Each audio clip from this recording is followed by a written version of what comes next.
ਜਿਵੇਂ ਹੁਣ ਸਰਦੀ ਆਈ ਹੈ ਔਰ ਖੁਸ਼ਕ ਸਰਦੀ ਚੱਲ ਰਹੀ ਆ ਔਰ ਇਸ ਦੀ ਵਜ੍ਹਾ ਦੇ ਨਾਲ ਬਹੁਤ ਸਾਰੇ ਮਰੀਜ਼ ਔਰ ख़ास ਤੌਰ 'ਤੇ ਬੱਚੇ ਜਿਹੜੇ ਆ ਉਹ ਸਰਦੀ ਦਾ ਸ਼ਿਕਾਰ ਹੋ ਕੇ ਉਹਨਾਂ ਨੂੰ ਜ਼ੁਕਾਮ, ਰੇਸ਼ਾ, ਛਿੱਕਾਂ ਔਰ ਖਾਂਸੀ ਔਰ ਬੜੀ ਭੈੜੀ ਖਾਂਸੀ ਜਿਹੜੀ ਆ ਉਹ ਲੱਗੀ ਹੋਈ ਆ। ਬਾਕੀ ਜਿਹੜਾ ਪਿਛਲੇ ਸਮੇਂ ਦੇ ਵਿੱਚ ਇਹ ਡੇਂਗੂ ਹੋਇਆ ਸੀਗਾ ਜਾਂ ਅਸੀਂ ਕਹ ਲਈਏ ਚਿਕਨਗੁਨੀਆ ਹੋਇਆ ਸੀ ਜਾਂ ਚਰਚਾ ਹੋ ਰਿਹਾ ਵੀ ਜ਼ੀਕਾ ਵਾਇਰਸ ਸੀਗਾ, ਉਹਦੀ ਵਜ੍ਹਾ ਦੇ ਨਾਲ ਜੋ ਹੈ ਅੱਜ ਲੋਕਾਂ ਦੇ ਬਹੁਤ ਦਰਦਾਂ ਹੋ ਰਹੀਆਂ ਸਰੀਰ ਦੇ ਵਿੱਚ, ਜਕੜੇ ਹੋਏ ਲੋਕ ਬਹੁਤ ਆ ਰਹੇ ਆ ਔਰ ਉਹ ਵੀ ਬਰਾਬਰ 'ਤੇ ਚੱਲ ਰਹੇ ਆ ਇਸ ਟਾਈਮ ਦਰਦਾਂ ਦੇ ਮਰੀਜ਼ ਔਰ ਉਹਨਾਂ ਦਾ ਵੀ ਇਲਾਜ ਜਿਹੜਾ ਇਸ ਵੇਲੇ ਚੱਲ ਰਿਹਾ।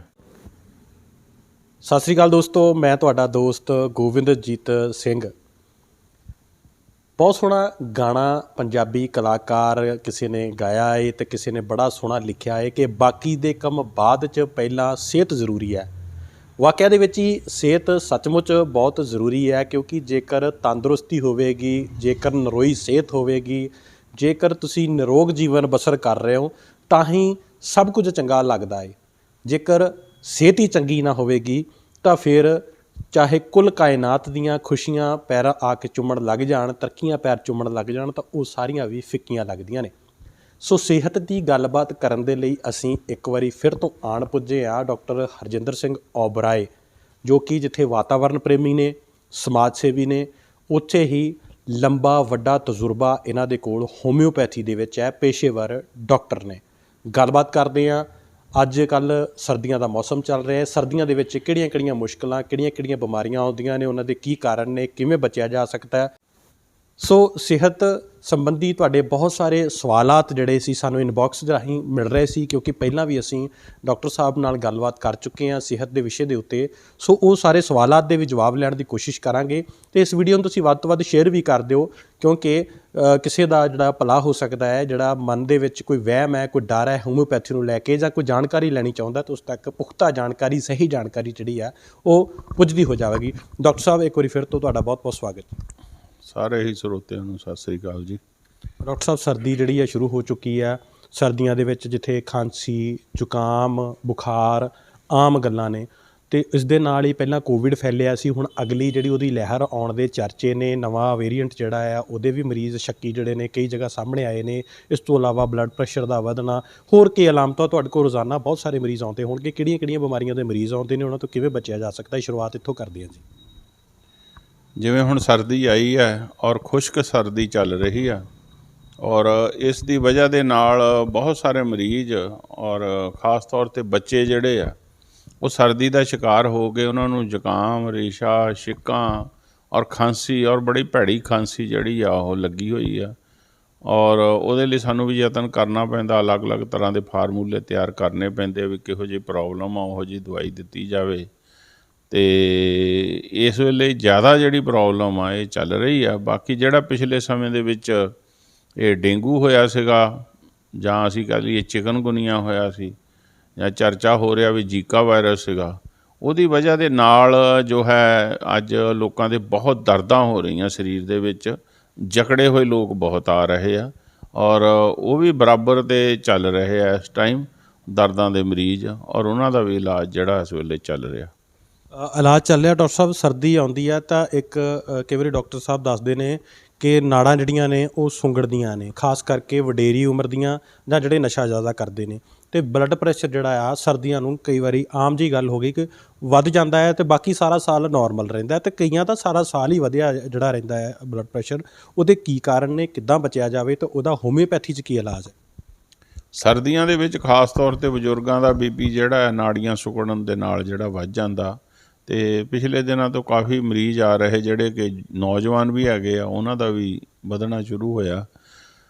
ਮੁੱਖ ਤੌਰ 'ਤੇ ਜੋ ਹੈ ਕੋਲੈਸਟਰੋਲ ਜਿਸ ਵੇਲੇ ਵੱਧ ਜਾਂਦਾ ਉਹਦੇ ਨਾਲ ਜੋ ਹੈ BP 'ਤੇ ਅਸਰ ਪੈਂਦਾ ਔਰ ਉਸ ਤੋਂ ਇਲਾਵਾ ਜਿਹੜਾ ਕੋਈ ਸਟਰੈਸ ਲੈਂਦਾ ਇਨਸਾਨ ਜਾਂ ਕੋਈ ਐਸਾ ਉਹਦਾ ਕੋਈ ਐਂਗਜ਼ਾਇਟੀ ਹੈਗੀ ਆ, ਉਹਦੇ ਨਾਲ ਵੀ ਜਿਹੜਾ BP ਜਿਹੜਾ ਉਹ ਵੱਧ ਜਾਂਦਾ ਹੈ। ਤੋ ਇਸ ਕਰਕੇ ਇਹ ਥੋੜ੍ਹਾ ਜਿਹਾ ਸਾਨੂੰ ਆਪਣਾ ਧਿਆਨ ਰੱਖਣਾ ਚਾਹੀਦਾ। ਖਾਣ ਪੀਣ ਦਾ ਧਿਆਨ ਰੱਖੀਏ, ਫਰਾਈਡ ਚੀਜ਼ਾਂ ਜਿਵੇਂ ਹੈਗੀਆਂ ਉਹ ਘੱਟ ਲਿਆ ਕਰੀਏ, ਜੋ ਆਇਲ ਵਗੈਰਾ ਜਾਂ ਘਿਓ ਵਗੈਰਾ ਹੋਰ ਚੀਜ਼ਾਂ ਜਿਹੜੀਆਂ ਮੱਖਣ ਖਾਣ ਦਾ ਇਹ ਜਿਹੜਾ ਧਿਆਨ ਰੱਖਿਆ ਜਾਏ, ਨਮਕ ਜਿਹੜਾ ਉਹ ਵੀ ਹਿਸਾਬ ਦਾ ਲਿਆ ਜਾਏ। ਜਿਹੜੇ ਬੀਪੀ ਦੇ ਮਰੀਜ਼ ਹੈਗੇ ਉਹਨਾਂ ਨੂੰ ਇਹ ਸਾਰੀਆਂ ਪ੍ਰੀਕਾਸ਼ਨ ਲੈਣੀਆਂ ਚਾਹੀਦੀਆਂ। ਔਰ ਨਾਲ ਦੇ ਨਾਲ ਜਿਹੜਾ ਜ਼ਰੂਰੀ ਗੱਲ ਹੈ, ਰੂਟੀਨ ਦੇ ਵਿੱਚ ਜਿਹੜੀ ਆਪਣੀ ਮੈਡੀਸਨ ਹੈ ਜਿਹੜੀ ਵੀ ਲੈ ਰਹੇ ਹਾਂ, ਹੋਮਿਓਪੈਥੀ ਹੈ, ਆਯੁਰਵੈਦਿਕ ਹੈ, ਐਲੋਪੈਥਿਕ ਹੈ, ਜਿਹੜੀ ਵੀ ਲੈ ਰਹੇ ਹਾਂ, ਅਤੇ ਉਹ ਸਾਨੂੰ ਰੂਟੀਨ ਦੇ ਵਿੱਚ ਲੈਣੀ ਚਾਹੀਦੀ, ਅਣਗਹਿਲੀ ਨਹੀਂ ਕਰਨੀ ਚਾਹੀਦੀ। ਕਿਉਂਕਿ ਇੱਕ ਵਾਰੀ ਜੇ ਰੇਜ਼ ਹੋ ਗਿਆ ਅਤੇ ਉਹਦੇ ਨਾਲ ਕੋਈ ਨਾ ਕੋਈ ਨਾੜੀ ਫਟਣ ਦਾ ਡਰ ਰਹਿੰਦਾ, ਤਾਂ ਫਿਰ ਜਿਹੜੀ ਆ ਪ੍ਰੋਬਲਮ ਵੱਡੀ ਹੋ ਜਾਂਦੀ, ਸਟਰੋਕ ਆ ਜਾਂਦਾ। ਤਾਂ ਇਸ ਕਰਕੇ ਜਿਹੜਾ ਬੀਪੀ ਜਿਹੜਾ ਇਸ ਦਾ ਵਿਸ਼ੇਸ਼ ਤੌਰ 'ਤੇ ਧਿਆਨ ਰੱਖਣਾ ਚਾਹੀਦਾ। ਅਤੇ ਇਸ ਤੋਂ ਇਲਾਵਾ ਜਿਹੜੀਆਂ ਸਾਵਧਾਨੀਆਂ ਉਹ ਇਹ ਰੱਖਣੀਆਂ ਚਾਹੀਦੀਆਂ, ਅਸੀਂ ਸਰਦੀ ਦੇ ਵਿੱਚ ਨਿਕਲਦੇ ਹਾਂ, ਧਿਆਨ ਰੱਖੀਏ ਆਪਣੇ ਕੱਪੜੇ ਵਗੈਰਾ ਪੂਰੇ ਪਾ ਕੇ ਨਿਕਲੀਏ। ਔਰ ਖ਼ਾਸ ਤੌਰ 'ਤੇ ਛਾਤੀ ਦਾ ਬਹੁਤ ਧਿਆਨ ਰੱਖਣਾ। ਛਾਤੀ ਦੇ ਉੱਤੇ ਜਿਹੜਾ ਹੈ ਨਾ ਜ਼ਰੂਰ ਕੱਪੜੇ ਐਸੇ ਐਕਸਟਰਾ ਹੋਣੇ ਚਾਹੀਦੇ ਆ, ਵੀ ਛਾਤੀ ਨੂੰ ਠੰਡ ਨਹੀਂ ਲੱਗਣੀ ਚਾਹੀਦੀ।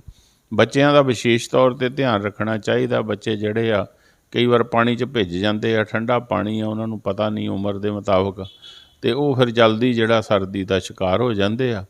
ਹੋਮਿਓਪੈਥੀ 'ਚ ਬਹੁਤ ਸਾਰੀਆਂ ਦਵਾਈਆਂ ਆਉਂਦੀਆਂ ਜਿਹੜੀਆਂ ਕਿ ਸਾਡੇ ਇਸ ਲਈ ਇਮਿਊਨ ਸਿਸਟਮ ਨੂੰ ਵੀ ਸਟਰੋਂਗ ਕਰਦੀਆਂ, ਤਾਂ ਕਿ ਸਹਿਣ ਸ਼ਕਤੀ ਵੱਧਦੀ ਹੈ ਜਿਹੜੀ ਸਰਦੀ ਦੇ ਖਿਲਾਫ। ਔਰ ਰੋਗਾਂ ਤੋਂ, ਵਾਇਰਸ ਤੋਂ ਬਚਣ ਦੇ ਲਈ ਵੀ ਉਹ ਦਵਾਈਆਂ ਜਿਹੜੀਆਂ ਕੰਮ ਆਉਂਦੀਆਂ।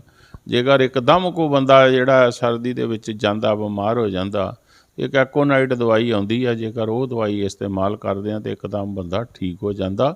ਰੋਗ ਦੀ ਜਦੋਂ ਵੀ ਸ਼ੁਰੂਆਤ ਹੁੰਦੀ ਹੈ, ਐਕੋਨਾਈਟ ਦੀ ਦਵਾਈ ਜਿਹੜੀ ਆ ਉਹ ਲੈਣ ਦੇ ਨਾਲ ਇਨਸਾਨ ਜਿਹੜਾ ਬੜੇ ਆਰਾਮ ਨਾਲ ਠੀਕ ਹੋ ਜਾਂਦਾ।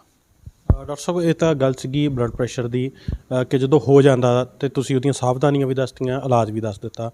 ਇਸ ਤੋਂ ਜਦੋਂ ਇਹ ਸ਼ੁਰੂਆਤ ਹੋਣੀ ਹੁੰਦੀ ਹੈ, ਕਿਹੜੀ ਉਮਰ ਦੇ ਵਿੱਚ ਖਿਆਲ ਰੱਖਿਆ ਜਾਵੇ, ਕਿਹੜੇ ਟੈਸਟ ਕਰਵਾਏ ਜਾਣ, ਅਤੇ ਜੇਕਰ ਟੈਸਟਾਂ ਦੇ ਵਿੱਚ ਕੋਲੈਸਟਰੋਲ ਜਾਂ ਕੋਈ ਹੋਰ ਜਿਹੜੇ ਟੈਸਟ ਨੇ ਉਹਨਾਂ ਦੇ ਵਿੱਚ ਕੋਈ ਗੜਬੜ ਆਉਂਦੀ ਹੈ, ਜਾਂ ਅੱਜ ਕੱਲ੍ਹ ਆਰਟਰੀਜ਼ ਦੇ ਵਿੱਚ ਬਲੋਕੇਜ ਆਮ ਜਿਹੀ ਗੱਲ ਹੋ ਗਈ, ਛੋਟੀ ਉਮਰ ਦੇ ਨੌਜਵਾਨ ਜਿਹੜੇ ਨੇ 30, 31, 32 ਸਾਲ ਦੇ ਜਿਹੜੇ ਨੌਜਵਾਨ, ਉਹਨਾਂ ਨੂੰ ਹਾਰਟ ਦੇ ਜਿਹੜੇ ਸਟ੍ਰੋਕ ਆਉਣ ਲੱਗ ਗਏ, ਸਟੰਟ ਪੈਣ ਲੱਗ ਗਏ, ਕੀ ਸਮਾਂ ਰਹਿੰਦਿਆਂ ਜੇਕਰ ਪਤਾ ਲੱਗ ਜਾਵੇ ਤਾਂ ਹੋਮਿਓਪੈਥੀ ਦੀ ਦਵਾਈ ਲੈ ਕੇ ਉਸ ਤੋਂ ਬਚਿਆ ਜਾ ਸਕਦਾ, ਆਪਰੇਸ਼ਨ ਤੋਂ, ਸਟੰਟ ਤੋਂ ਬਚਿਆ ਜਾ ਸਕਦਾ, ਜਾਂ ਫਿਰ ਉਹ ਸਟੰਟ ਪਵਾਉਣਾ ਹੀ ਇੱਕਮਾਤਰ ਇਲਾਜ ਹੈ?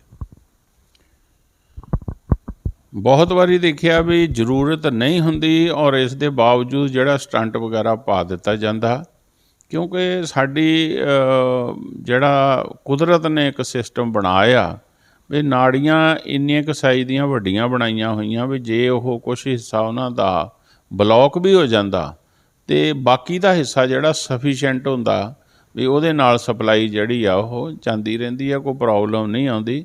ਅਤੇ ਇਸ ਤੋਂ ਇਲਾਵਾ ਵੀ ਇਹ ਕੁਦਰਤ ਨੇ ਐਸਾ ਸਿਸਟਮ ਬਣਾਇਆ ਵੀ ਜੇਕਰ ਇੱਕ ਰਸਤਾ ਬੰਦ ਵੀ ਹੋ ਜਾਂਦਾ ਅਤੇ ਹੋਰ ਰਸਤੇ ਜਿਹੜੇ ਕੁਦਰਤ ਜਿਹੜੇ ਆ ਬਾਈਪਾਸ, ਜਿਵੇਂ ਅਸੀਂ ਕਹਿ ਦਿੰਦੇ ਹਾਂ ਨਾ ਬਾਈਪਾਸ ਸਰਜਰੀ ਕਰਦੇ ਆ, ਉਸੇ ਤਰ੍ਹਾਂ ਕੁਦਰਤ ਨੇ ਵੀ ਬਾਈਪਾਸ ਰੱਖੇ ਹੋਏ ਆ ਜਿਹੜੇ ਕਿ ਉੱਥੇ ਸਪਲਾਈ ਜਿਹੜੀ ਆ ਪੂਰੀ ਹੋਣੀ ਸ਼ੁਰੂ ਹੋ ਜਾਂਦੀ ਆ।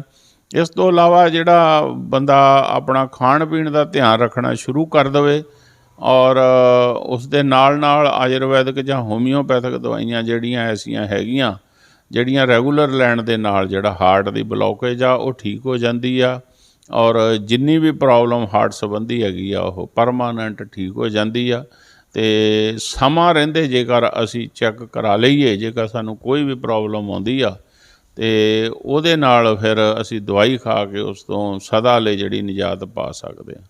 ਜੀ, ਇਹ ਤਾਂ ਗੱਲ ਸੀਗੀ ਕਿ ਸਮਾਂ ਰਹਿੰਦਿਆਂ ਅਸੀਂ ਜੇਕਰ ਟੈਸਟ ਕਰਵਾ ਲਈਏ, ਡਾਕਟਰ ਸਾਹਿਬ ਕੋਲ ਆ ਜਾਈਏ, ਹੋਮਿਓਪੈਥੀ ਜਾਂ ਆਯੁਰਵੇਦ ਦੇ ਵਿੱਚ ਇਲਾਜ ਜਿਹੜਾ ਹੈ ਉਹ ਕਰਵਾਇਆ ਜਾ ਸਕਦਾ। ਦੱਸ ਦਈਏ ਕਿ ਡਾਕਟਰ ਹਰਜਿੰਦਰ ਸਿੰਘ ਓਬਰਾਏ ਉਹ ਸ਼ਖਸੀਅਤ ਨੇ, ਜਦੋਂ ਅਸੀਂ ਪਿਛਲੀ ਵਾਰ ਇਹਨਾਂ ਨਾਲ ਇੰਟਰਵਿਊ ਕੀਤੀ ਸੀਗੀ ਤਾਂ ਇਹਨਾਂ ਨੇ ਦੱਸਿਆ ਸੀ ਕਿ ਜੇਕਰ ਐਮਰਜੈਂਸੀ ਹੋ ਜਾਵੇ ਤਾਂ ਉਸ ਦੇ ਲਈ ਐਲੋਪੈਥੀ ਹੀ ਬਿਹਤਰ ਹੈ, ਸਿਰਫ ਐਮਰਜੈਂਸੀ ਹਾਲਾਤਾਂ ਦੇ ਵਿੱਚ। ਜਿਵੇਂ ਇਹਨਾਂ ਨੇ ਹੁਣ ਜ਼ਿਕਰ ਕੀਤਾ ਕਿ ਸਮਾਂ ਰਹਿੰਦਿਆਂ ਜੇਕਰ ਪਤਾ ਲੱਗ ਜਾਵੇ ਤਾਂ ਆਯੁਰਵੇਦ ਅਤੇ ਹੋਮਿਓਪੈਥੀ ਦੀ ਸਹਾਇਤਾ ਦੇ ਨਾਲ ਤੁਸੀਂ ਬਿਮਾਰੀ ਨੂੰ ਜੜ੍ਹ ਤੋਂ ਖਤਮ ਕਰ ਸਕਦੇ, ਜਿਸ ਤੋਂ ਸਾਫ਼ ਜਿਹੜੀ ਹੈ ਭਾਵਨਾ ਇਹਨਾਂ ਦੀ ਸਪਸ਼ਟ ਜਿਹੜੀ ਆ ਉਹ ਪ੍ਰਗਟ ਹੁੰਦੀ ਹੈ ਕਿ ਸੇਵਾ ਭਾਵ ਦੇ ਨਾਲ, ਕਿਉਂਕਿ ਬਹੁਤ ਸਾਰੇ ਲੋਕਾਂ ਨੂੰ ਬਗੈਰ ਪੈਸਿਆਂ ਦੀ ਦਵਾਈਆਂ, ਲੋੜਵੰਦ ਜਿਹੜੇ ਗਰੀਬ ਇਹਨਾਂ ਦੇ ਕੋਲ ਆਉਂਦੇ ਨੇ ਉਹਨਾਂ ਨੂੰ ਬਗੈਰ ਪੈਸਿਆਂ ਦੀ ਵੀ ਦਵਾਈ ਦਿੰਦੇ ਨੇ। ਫ੍ਰੀ ਜਿਹੜੇ ਚੈੱਕਅਪ ਕੈਂਪ ਵੀ ਅਕਸਰ ਪਿੰਡਾਂ ਦੇ ਵਿੱਚ ਲਗਾਉਂਦੇ ਨੇ, ਵਾਤਾਵਰਨ ਦੇ ਨਾਲ ਜੁੜੇ ਹੋਏ ਨੇ। ਹੁਣ ਗੱਲ ਵਾਤਾਵਰਨ ਦੀ ਹੋਈ ਹੈ ਤਾਂ ਇਹਨਾਂ ਦੇ ਨਾਲ ਵਾਤਾਵਰਨ ਬਾਰੇ ਵੀ ਗੱਲਬਾਤ ਕਰ ਦਿੰਦੇ ਹਾਂ ਕਿ ਵਾਤਾਵਰਨ ਦੇ ਕਿਹੜੇ ਪ੍ਰੋਜੈਕਟ ਚਲਾ ਰਹੇ ਨੇ, ਕੀ ਕੁਝ ਚੱਲ ਰਿਹਾ ਹੈ। ਡਾਕਟਰ ਸਾਹਿਬ, ਤੁਸੀਂ ਇੱਕ ਮਿਸ਼ਨ ਵੀ ਜਿਹੜਾ ਚਲਾਇਆ ਹੋਇਆ ਹੈ, ਪਹਿਲਾਂ ਅਸੀਂ ਦਰਸ਼ਕਾਂ ਨੂੰ ਦੱਸ ਚੁੱਕੇ ਹਾਂ, ਪਰ ਇੱਕ ਵਾਰੀ ਫਿਰ ਗੱਲਬਾਤ ਕਰਦੇ ਹਾਂ। ਮਿਸ਼ਨ ਕੀ ਸੀ, ਉਹਦਾ ਨਾਮ ਕੀ ਸੀ, ਅਤੇ ਹੁਣ ਕਿਹੜੇ ਪੜਾਅ ਦੇ ਵਿੱਚ ਮਿਸ਼ਨ ਚੱਲ ਰਿਹਾ ਤੁਹਾਡਾ? ਮਿਸ਼ਨ K3 ਜਿਹੜਾ ਚੱਲ ਰਿਹਾ ਉਹਦੇ ਵਿੱਚ ਪਲਾਂਟਸ ਲੱਗੇ ਹੋਏ ਆ, ਔਰ ਜਿਵੇਂ ਹੁਣ ਥੋੜ੍ਹੇ ਦਿਨਾਂ ਤੋਂ ਕੋਰਾ ਸ਼ੁਰੂ ਹੋਇਆ ਸੀਗਾ ਅਤੇ ਉਹ ਪਲਾਂਟਸ ਦੀ ਪ੍ਰੋਟੈਕਸ਼ਨ ਦੇ ਲਈ ਜੋ ਹੈ ਪਲਾਸਟਿਕ ਦੇ ਲਿਫਾਫੇ ਉਹਨਾਂ ਦੇ ਉੱਤੇ ਪਾਏ ਗਏ, ਔਰ ਇਸ ਦੇ ਨਾਲ ਹੀ ਜਿਹੜਾ ਲਗਾਤਾਰ ਹਰ ਸੰਡੇ ਨੂੰ ਜਿਹੜੀ ਗਿਆਨ ਸਭਾ ਜਿਹੜੀ ਆ ਉਹ ਲਗਾਈ ਜਾ ਰਹੀ ਆ। ਉਸ ਗਿਆਨ ਸਭਾ ਦੇ ਵਿੱਚ ਬੱਚੇ ਆ ਅਤੇ ਹੋਰ ਵੱਡੇ ਆ ਅਤੇ ਔਰਤਾਂ ਸਾਰੇ ਜਿਹੜੇ ਉਹਦੇ ਵਿੱਚ ਸ਼ਾਮਲ ਹੋ ਰਹੇ ਆ, ਜਿਸ ਦੇ ਵਿੱਚ ਉਹਨਾਂ ਨੂੰ ਐਜੂਕੇਟ ਕੀਤਾ ਜਾ ਰਿਹਾ ਹੈ ਬਈ ਅਸੀਂ ਆਪਣੀ ਸਿਹਤ ਕਿਵੇਂ ਠੀਕ ਰੱਖ ਸਕਦੇ ਹਾਂ, ਮਾਨਸਿਕ ਤੌਰ 'ਤੇ ਅਸੀਂ ਕਿਵੇਂ ਠੀਕ ਰਹਿ ਸਕਦੇ ਹਾਂ, ਇਹ ਦੁੱਖਾਂ ਤਕਲੀਫਾਂ ਤੋਂ ਔਰ ਮਨ ਦੀ ਸ਼ਾਂਤੀ ਪ੍ਰਾਪਤ ਕਰਨ ਲਈ ਸਾਨੂੰ ਕੀ ਕਰਨਾ ਚਾਹੀਦਾ। ਬੱਚੇ ਜਿਹੜੇ ਆ ਉਹਨਾਂ ਨੂੰ ਮੋਬਾਈਲ ਦੀਆਂ ਜਿਹੜੀਆਂ ਹਾਨੀਆਂ ਦੱਸ ਕੇ ਉਹਨਾਂ ਨੂੰ ਮੋਬਾਈਲ ਤੋਂ ਹਟਾ ਕੇ ਔਰ ਪੜ੍ਹਾਈ ਦੇ ਵਿੱਚ ਇੰਟਰਸਟ ਬਣਾਉਣ ਦੇ ਲਈ ਇਹ ਜਿਹੜਾ ਕੰਮ ਕੀਤਾ ਜਾ ਰਿਹਾ। ਜੀ ਇਹ ਵਾਤਾਵਰਨ ਦੇ ਨਾਲ ਨਾਲ ਤੁਸੀਂ ਜਿਹੜਾ ਆ ਕਈ ਜਗ੍ਹਾ ਕੈਂਪ ਵੀ ਲਗਾਉਂਦੇ ਹੋ, ਲੋਕਾਂ ਦਾ ਜਿਹੜਾ ਰਿਸਪੌਂਸ ਵੀ ਜਿਹੜਾ ਆ ਸਕਾਰਾਤਮਕ ਮਿਲਦਾ ਹੈ। ਹੁਣ ਤੁਸੀਂ ਬਲੱਡ ਪ੍ਰੈਸ਼ਰ ਦੀ ਗੱਲ ਕੀਤੀ, ਕੋਲੈਸਟਰੋਲ ਦੀ ਗੱਲ ਕੀਤੀ ਹੈ। ਹੁਣ ਅੱਗੇ ਤੀਸਰੀ ਲਹਿਰ ਜਿਹੜੀ ਆ ਉਹਦਾ ਰੌਲਾ ਜਿਹੜਾ ਆ ਉਹ ਸੁਣਨ ਦੇ ਵਿੱਚ ਆ ਰਿਹਾ, ਅਸੀਂ ਪੜ੍ਹ ਸੁਣ ਰਹੇ ਹਾਂ। ਉਸ ਤੋਂ ਬਚਣ ਦੇ ਲਈ ਲੋਕ ਕੀ ਕਰਨ ਅਤੇ ਕੀ ਕੋਈ ਇਮਿਊਨ ਸਿਸਟਮ ਨੂੰ ਸਟਰੋਂਗ ਕਰਨ ਦੇ ਲਈ ਕੋਈ ਦਵਾਈਆਂ ਜਾਂ ਕੋਈ ਪ੍ਰੋਡਕਟਸ ਮਾਰਕੀਟ ਦੇ ਵਿੱਚ ਹੈਗੇ ਨੇ? ਜੇ ਹੈਗੇ ਨੇ ਤਾਂ ਕਿਹੜੇ ਨੇ? ਜੇ ਨਹੀਂ ਹੈਗੇ ਤਾਂ ਜਿਹੜੇ ਪ੍ਰੋਡਕਟ ਮਾਰਕੀਟ ਦੇ ਵਿੱਚ ਵਿਕ ਰਹੇ ਨੇ ਧੜਾ ਧੜ ਜਿਹੜੇ ਕਾੜੇ ਨੇ ਜਾਂ ਇਸ ਤਰ੍ਹਾਂ ਦੇ ਬਹੁਤ ਸਾਰੇ ਪ੍ਰੋਡਕਟਸ ਜਿਹੜੇ ਨੇ ਉਹ ਸ਼ੀਸ਼ਿਆਂ ਦੇ ਵਿੱਚ ਸਜਾਵਟ ਕਰਕੇ ਰੱਖੇ ਹੋਏ ਨੇ, ਕਿ ਉਹ ਲੈਣੇ ਚਾਹੀਦੇ ਨੇ ਜਾਂ ਨਹੀਂ? ਇਹ ਆਪਣੇ ਡਾਕਟਰ ਦੀ ਸਲਾਹ ਤੋਂ ਬਗੈਰ ਕਦੇ ਵੀ ਕਿਸੇ ਤਰ੍ਹਾਂ ਦਾ ਕੋਈ ਪ੍ਰੋਡਕਟ ਨਹੀਂ ਲੈਣਾ ਚਾਹੀਦਾ। ਮੈਂ ਵਾਰ-ਵਾਰ ਇਹ ਗੱਲ ਦੱਸਦਾ। ਅਤੇ ਹੋਮਿਓਪੈਥੀ 'ਚ ਬਹੁਤ ਸਾਰੀਆਂ ਮੈਡੀਸਨ ਜਿਹੜੀਆਂ ਹੈਗੀਆਂ, ਜਿਹੜੀਆਂ ਕਿ ਸਾਨੂੰ ਅਸੀਂ ਜੇਕਰ ਪਹਿਲਾਂ ਲੈ ਲੈਂਦੇ ਹਾਂ ਤਾਂ ਕਿਸੇ ਤਰ੍ਹਾਂ ਦਾ ਵੀ ਵਾਇਰਸ ਸਾਡੇ 'ਤੇ ਅਸਰ ਨਹੀਂ ਕਰਦਾ ਹੈਗਾ। ਔਰ ਕੁਛ ਰੂਟੀਨ ਦੇ ਵਿੱਚ ਵੀ ਦਵਾਈਆਂ ਲੈਣ ਵਾਲੀਆਂ ਹੁੰਦੀਆਂ ਅਤੇ ਜਿਨ੍ਹਾਂ ਨੂੰ ਅਸੀਂ ਰੂਟੀਨ ਦੇ ਵਿੱਚ ਲੈਂਦੇ ਰਹੀਏ ਤਾਂ ਵਾਇਰਲ ਇਨਫੈਕਸ਼ਨ ਕਿਸੇ ਤਰ੍ਹਾਂ ਦੀ ਵੀ ਆ ਉਹਦੇ ਤੋਂ ਅਸੀਂ ਜਿਹੜਾ ਬਚ ਸਕਦੇ ਹਾਂ, ਸਾਡੀ ਇਮਿਊਨਿਟੀ ਸਟਰੋਂਗ ਹੁੰਦੀ ਆ। ਤਾਂ ਇਸੇ ਤਰ੍ਹਾਂ ਕਵਚ ਨਾਂ ਦੀ ਕਲਕੱਤੇ ਦੀ ਕੰਪਨੀ ਆ, ਉਹਨਾਂ ਨੇ ਬਣਾਇਆ ਕਵਚ, ਔਰ ਉਹ ਕਵਚ ਦੇ ਵਿੱਚ ਇਮਿਊਨ ਸਿਸਟਮ ਨੂੰ ਸਟਰੋਂਗ ਕਰਨ ਵਾਲੀਆਂ ਮੈਡੀਸਨ ਹੈਗੀਆਂ। ਪਲੱਸ ਜੇਕਰ ਬਿਮਾਰੀ ਹੋ ਜਾਂਦੀ ਹੈ ਤਾਂ ਉਹ ਵੀ ਨਾਲ ਪੈਕਿੰਗ ਦੇ ਵਿੱਚ ਹੀ ਹੈ। ਅਤੇ ਇਸ ਤਰੀਕੇ ਨਾਲ ਅਸੀਂ ਆਪਣੇ ਆਪ ਨੂੰ ਜਿਹੜਾ ਆਉਣ ਵਾਲੀ ਜਿਹੜੇ ਹਾਲਾਤ ਆ ਉਹਦੇ ਵਿੱਚ ਆਪਣੇ ਆਪ ਨੂੰ ਅਤੇ ਆਪਣੇ ਬੱਚਿਆਂ ਨੂੰ ਬਚਾ ਸਕਦੇ। ਜੀ, ਅਤੇ ਇਹ ਸਨ ਡਾਕਟਰ ਹਰਜਿੰਦਰ ਸਿੰਘ ਓਬਰਾਏ ਹੋਣੀ, ਜਿਨ੍ਹਾਂ ਨੇ ਸਾਨੂੰ ਸਿਹਤ ਬਾਰੇ ਚੰਗੀਆਂ ਵਡਮੁੱਲੀਆਂ ਅਨਮੋਲ ਜਾਣਕਾਰੀਆਂ ਦਿੱਤੀਆਂ। ਕੁਝ ਦਵਾਈਆਂ ਦੇ ਨਾਮ ਵੀ ਉਹਨਾਂ ਨੇ ਤੁਹਾਡੇ ਨਾਲ ਸਾਂਝਿਆਂ ਕੀਤੇ ਨੇ ਬਗੈਰ ਕਿਸੇ ਲਾਲਚ ਦੇ। ਤੁਸੀਂ ਇਹਨਾਂ ਦਵਾਈਆਂ ਦੀ ਵਰਤੋਂ ਡਾਕਟਰੀ ਸਲਾਹ ਦੇ ਨਾਲ, ਚਾਹੇ ਓਬਰਾਏ ਸਾਹਿਬ ਕੋਲ ਆ ਕੇ ਜਾਂ ਤੁਹਾਡੇ ਨਜ਼ਦੀਕ ਜੇਕਰ ਕੋਈ ਹੋਮਿਓਪੈਥੀ ਡਾਕਟਰ ਹੈ ਤਾਂ ਉਹਨਾਂ ਦੀ ਸਲਾਹ ਦੇ ਨਾਲ ਤੁਸੀਂ ਉਹਨਾਂ ਦੀ ਵਰਤੋਂ ਕਰ ਸਕਦੇ ਹੋ। ਅਤੇ ਜੇਕਰ ਤੁਸੀਂ ਡਾਕਟਰ ਸਾਹਿਬ ਦੀ ਕਲੀਨਿਕ 'ਤੇ ਆਉਣਾ ਚਾਹੋ, ਇਹਨਾਂ ਦੇ ਨਾਲ ਆਪਣੀ ਬਿਮਾਰੀ ਬਾਰੇ ਵਿਚਾਰ ਵਟਾਂਦਰਾ ਕਰਨਾ ਚਾਹੋ, ਦਵਾਈ ਬਾਰੇ ਪੁੱਛਣਾ ਚਾਹੋ, ਜਾਂ ਜਿਹੜੇ ਵਹਿਮ ਜਾਂ ਡਰ ਹੋਮਿਓਪੈਥੀ ਦਵਾਈਆਂ ਨੂੰ ਲੈ ਕੇ ਮਨ ਦੇ ਵਿੱਚ ਹੁੰਦੇ ਨੇ, ਕਈ ਵਾਰੀ ਐਲੋਪੈਥੀ ਦਵਾਈਆਂ ਅਸੀਂ ਖਾ ਰਹੇ ਹੁੰਦੇ ਹਾਂ ਤਾਂ ਕੋਈ ਸਲਾਹ ਦਿੰਦਾ ਹੈ ਰਿਸ਼ਤੇਦਾਰ ਕਿ ਹੋਮਿਓਪੈਥੀ ਦਵਾਈ ਜ਼ਰੂਰ ਖਾਓ, ਤਾਂ ਮਨ ਦੇ ਵਿੱਚ ਕਈ ਵਹਿਮ ਵੀ ਆਉਂਦੇ ਨੇ ਕਿ ਰਿਐਕਸ਼ਨ ਨਾ ਹੋ ਜਾਏ, ਸਾਈਡ ਇਫੈਕਟ ਨਾ ਹੋ ਜਾਏ, ਜਾਂ ਕੋਈ ਦਵਾਈ ਪਹਿਲਾਂ ਜਿਹੜੀ ਖਾ ਰਹੇ ਉਹਦਾ ਅਸਰ ਨਾ ਖਤਮ ਹੋ ਜਾਏ, ਜਾਂ ਇਸ ਦਵਾਈ ਦਾ ਪੂਰਾ ਕੰਮ ਨਾ ਹੋਵੇ, ਅੱਧਾ ਅਧੂਰਾ ਇਲਾਜ ਨਾ ਹੋ ਜਾਵੇ। ਅਤੇ ਡਾਕਟਰ ਸਾਹਿਬ ਜਾਂਦੇ ਜਾਂਦੇ ਉਹਨਾਂ ਨੂੰ ਵੀ ਦੱਸ ਦਿਓ ਜੀ। ਹਾਂਜੀ, ਇਹ ਜੋ ਹੈ ਹੁਸ਼ਿਆਰਪੁਰ ਦੇ ਵਿੱਚ ਸਾਡਾ ਓਬਰਾਏ ਹੋਮਿਓਪੈਥਿਕ ਸਟੋਰ ਹੈ, ਜੋ ਕਿ ਸਿਵਲ ਹੌਸਪੀਟਲ ਤੋਂ ਜਿਸ ਵੇਲੇ ਅਸੀਂ ਥੋੜ੍ਹਾ ਅੱਗੇ ਆਉਂਦੇ ਹਾਂ, ਹੁਸ਼ਿਆਰਪੁਰ ਗੈਸ ਏਜੰਸੀ ਦਾ ਆਫਿਸ ਹੈ। ਉਸ ਆਫਿਸ ਦੇ ਅੰਦਰ ਗਲੀ ਦੇ ਅੰਦਰ ਸਾਡਾ ਇਹ ਓਬਰਾਏ ਹੋਮਿਓਪੈਥਿਕ ਸਟੋਰ ਪੈਂਦਾ, ਅਤੇ ਜਿੱਥੋਂ ਆਣ ਕੇ ਤੁਸੀਂ ਇਹ ਜਿਹੜੀਆਂ ਸੇਵਾਵਾਂ ਸਾਡੇ ਕੋਲੋਂ ਲੈ ਸਕਦੇ। ਇੱਥੇ ਕਲੀਨਿਕ ਵੀ ਹੈ ਅਤੇ ਨਾਲ ਹੀ ਜਿਹੜਾ ਹੈਗਾ ਹੋਮਿਓਪੈਥੀ ਮੈਡੀਸਨ, ਜਰਮਨ, ਇੰਡੀਅਨ, ਹਰ ਤਰ੍ਹਾਂ ਦੀਆਂ ਮੈਡੀਸਨ ਇੱਥੋਂ ਮਿਲਦੀਆਂ ਹਨ। ਠੀਕ ਹੈ। ਤਾਂ ਦਵਾਈਆਂ ਜਿਹੜੀਆਂ ਨੇ ਤੁਸੀਂ ਇੱਥੋਂ ਆ ਕੇ ਲੈ ਸਕਦੇ ਹੋ। ਬਿਮਾਰੀ ਬਾਰੇ ਇਹਨਾਂ ਦੇ ਨਾਲ ਤੁਸੀਂ ਆਪਣਾ ਵਿਚਾਰ ਵਟਾਂਦਰਾ ਕਰ ਸਕਦੇ ਹੋ। ਹੁਸ਼ਿਆਰਪੁਰ ਦੇ ਵਿੱਚ ਇਹਨਾਂ ਦੀ ਕਲੀਨਿਕ ਹੈ, ਐਡਰੈਸ ਇਹਨਾਂ ਨੇ ਤੁਹਾਨੂੰ ਦੱਸ ਦਿੱਤਾ ਹੈ। ਵੈਸੇ ਵੀ ਚੰਗਾ ਨਾਮ ਨਾ ਖੱਟਿਆ ਹੈ ਡਾਕਟਰ ਸਾਹਿਬ ਦਾ। ਤੁਸੀਂ ਸ਼ਹਿਰ ਦੇ ਵਿੱਚੋਂ ਕਿਤੋਂ ਵੀ ਪੁੱਛ ਲਓਗੇ ਤਾਂ ਤੁਹਾਨੂੰ ਡਾਕਟਰ ਸਾਹਿਬ ਦੀ ਕਲੀਨਿਕ ਬਾਰੇ ਜਿਹੜਾ ਆ ਉਹ ਹਰ ਕੋਈ ਦੱਸ ਦੇਵੇਗਾ। ਪ੍ਰਭਾਤ ਚੌਂਕ ਦੇ ਬਿਲਕੁਲ ਨਜ਼ਦੀਕ ਸਥਿਤ ਹੈ ਇਹ ਕਲੀਨਿਕ। ਸਾਡੀ ਇਹ ਕੋਸ਼ਿਸ਼ ਤੁਹਾਨੂੰ ਕਿਹੋ ਜਿਹੀ ਲੱਗੀ, ਕਮੈਂਟ ਜਾਂ ਸਾਨੂੰ ਮੈਸੇਜ ਕਰਕੇ ਇਨਬਾਕਸ ਦੇ ਵਿੱਚ ਜ਼ਰੂਰ ਦੱਸਣਾ। ਸਿਹਤ ਸੰਬੰਧੀ ਤੁਹਾਡੇ ਕੋਈ ਸਵਾਲ ਹੋਣ ਤਾਂ ਤੁਸੀਂ ਸਾਨੂੰ ਮੈਸੇਜ ਜਾਂ ਕਮੈਂਟ ਵਿੱਚ ਉਹ ਵੀ ਜ਼ਰੂਰ ਦੱਸਣਾ।